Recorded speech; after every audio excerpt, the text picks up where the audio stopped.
And while there's so much criticism around Infosys, Narayan Murthy seems to be doing his best to boost the morale of the employees in the company. And 2 weeks after Murthy took over as the chairman, the company has announced a salary increase. Chandra Srikanth, right from the IT Hub Bangalore, joins in with more details.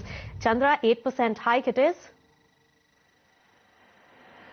Absolutely, it's 8% hike for employees in India and also the global sales force, and a hike of about 3% on-site. Now, the offshore on-site hike will be effective from July 1st, and for the sales force employees, it will be effective from May 1st.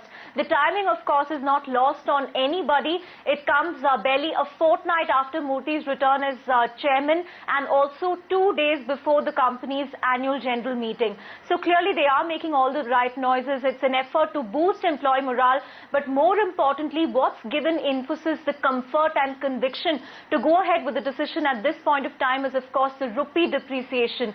The rupee fall will give Infosys a margin cushion. Remember, it's depreciated by about 4% this quarter, which will give them a margin boost of over 1%.